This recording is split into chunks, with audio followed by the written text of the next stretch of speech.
হাসিনার খুব কাছে অবস্থান করেছিলেন, উনি এসএসএফ এ ছিলেন। সঙ্গত কারণে তার নাম উল্লেখ করছি না। তিনি আমাকে একটা ইনফরমেশন জানালেন যে ডিএডি তৌহিদ যখন জি। উনি জেলে ছিলেন, সেই সময় উনি যখন এসএসএফ এ ছিলেন, ওনার উপস্থিতিতে, এনাদের তো ডিউটি চেঞ্জ হয়, এনাদের উপস্থিতিতে উনি কিন্তু দেখেছেন যে ডিএডি তৌহিদকে ডান্ডা বেরি করা অবস্থায় জেল থেকে বের করে সেনাবাহিনী মানে আপনার হাসিনার যে ব্যক্তিগত চেম্বার, তার কিন্তু বাইরে একটা রুম আছে যেখানে সবার সাথে উনি বসে কথা বলে। ব্যক্তিগত চেম্বারে কিন্তু সবাই ঢুকতে পারেন, ওয়ান টু ওয়ান, মানে জাস্ট একা একা কথা বলার জন্য। সেইখানে ডিএডি তৌহিদ কিন্তু তার সাথে মিটিং করেছেন, এটা উনি নিজে দেখেছেন।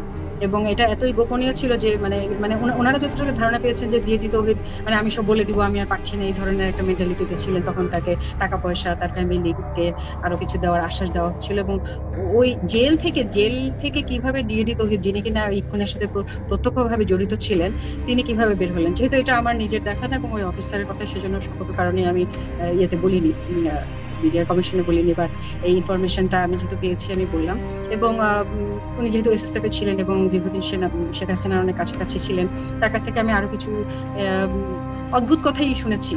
যেমন বিএনপির কিছু উচ্চ পর্যায়ের কিছু লিডার যাদেরকে আমরা এখন দেখি, তারা কিন্তু রেগুলার যাতায়াত করতেন, হাসিনার সাথে তাদের ভালোই সখ্যতা ছিল। এবং তিনি এমনটাও শুনেছেন যে মানে ওই লিডারের নাম করে বলছেন যে ওকে বলো, ওকে সামাল দিতে বলো, ও কেন করছে না। এই জিনিসটা আমাকে খুব ধাক্কা দিয়েছে। এবং এই মানে আমি একটা ওনাকে প্রশ্ন করলাম যে এটার সাথে কি মানে আমাদের খালেদা জিয়া বা তারেক জিয়া ওনারা জড়িত? বলছে না, জিয়া পরিবারের কেউ না, জিয়া পরিবারের কেউ না। কিন্তু আপার বিএনপিরই আপার এশেলনের ভিতরে কয়েকজন ছিলেন যারা ওনাদের পেরোলে ছিলেন, হাসিনার পেরোলে ছিলেন।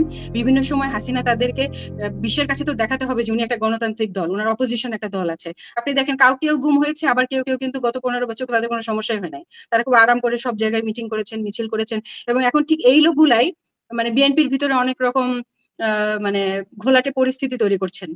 আমরা যেটা বুঝতে পারছি, মানে যে হিসাবটা আমি কখনোই মিলাতে পারিনি।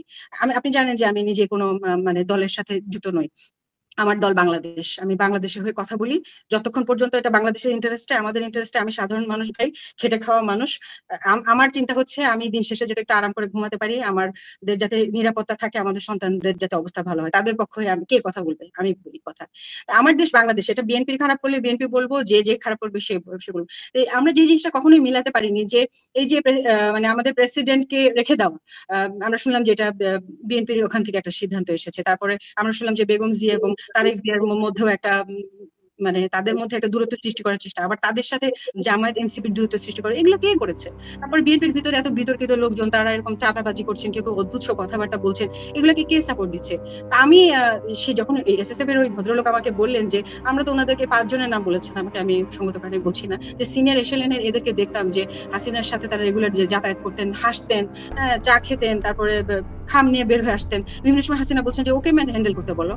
মানে উনার দলের লোক বিরোধী দলেও ছিল। এটা কিন্তু একটা রয়ের স্টাইল। আমরা জানি যে আমি র এবং আইএসআই নিয়ে একটা বই পড়লাম কিছুদিন আগে, যে আইএসআই এর ভেতরে রয়ের লোক ছিল যখন 71-এর যুদ্ধ হয়, যেটার নাম তারা ওই যে এতদিন পরে তারা পাবলিশ করছে। তো এগুলা কিন্তু হাসিনার একটা স্টাইল। আমি অবাক হব না যে অপোজিশন সবগুলো দলে যদি তার কিছু লোক থাকে, আমাদের উচিত এদেরকে আইডেন্টিফাই করা এবং সঠিক পথে করা। এটা আমি মনে করি যে দেশবাসীকে জানার দরকার ছিল, যদি একটু অপ্রাসঙ্গিক হলো। এবং বিডিআর এর এই বিষয়টা যে ডিএডি তৌহিদ ওই সময় জেলে থাকা অবস্থায় কিভাবে ডান্ডা বেরিয়ে পড়া অবস্থায় চেম্বারের মধ্যে গেলে, এই বিষয়টা আসলে আমি উল্লেখ করতে চেয়েছিলাম। ওভারঅল আরেকটা লাস্ট যেটা দিয়ে শেষ করতে চাচ্ছি, যে এটা অনেকেই বলছে যে তোমরা শুধু সেনাবাহিনী নিয়ে কেন কথা বলো, সেনাবাহিনীর বাইরে ম্যাজিস্ট্রেট আছে, আমলারা আছে, হ্যাঁ সবাই আছে, সবাই তো গত 15 বছর আরো অনেকেই গুম খুনের সাথে যুক্ত ছিল। আর্মি যখন ক্লিয়ার হবে, দুনিয়া সবকিছু ক্লিয়ার হয়ে যাবে, এটা আপনিও জানেন আমিও জানি। আর্মির মতো কোয়ালিফাইড এই লোকগুলো কিন্তু কোয়ালিফাইড, এটা অস্বীকার করার কোনো উপায় নেই। এই যে 28 জন 100 জন, ওনাদের মাথায় যে বুদ্ধি, যে কোয়ালিফিকেশন নিয়ে ওনারা সেনাবাহিনীতে এসেছেন, এর কাছাকাছিও বাইরের লোকজন না। আপনারা যখন এই জায়গাটা যখন ক্লিয়ার করবেন, এখানে যখন ভালো বুদ্ধিমান সৎ লোক নিয়ে আসবেন, বাকি সবকিছু ক্লিয়ার করতে 1 মাসও লাগবে না। আমাদের দেশের সংস্কারই শুরু হওয়া উচিত সেনাবাহিনী দিয়ে।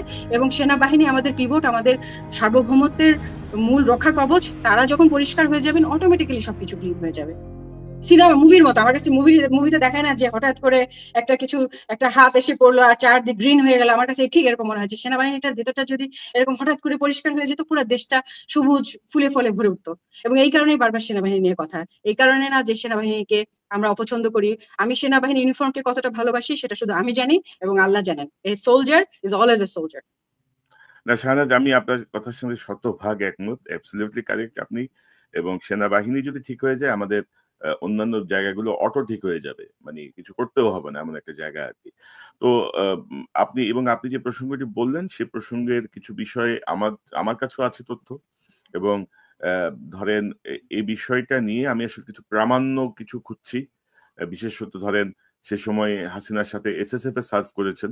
কারণ হাসিনা যেখানে যাই করেন এসএসএফ ছাড়া তো আর কোথাও যান নাই। মানে হতে পারে তারা যদি কেউ আসেন সামনে এগিয়ে আসেন এবং এই উনিও কথাগুলো যদি শেয়ার করেন। থাকেন এসএসএফ তার আশেপাশেই ছিল।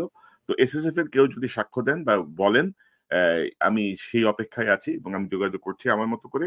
দেখা যাক বের হয়ে আসে কিনা। কারণ আ সামরিক বাহিনীর ভেতরের ক্রিমিনাল যেমন সরাতে হবে, তেমনি রাজনৈতিক দলের মধ্যে যারা সুবিধাভোগী মানে মুখোশ পরা যে দুর্বৃত্তরা, যারা জনগণের ইমোশন নিয়ে খেলে, জনগণকে তাদের ব্যবহার করে, তাদেরকেও আসলে মুখোশ উন্মোচিত করতে হবে।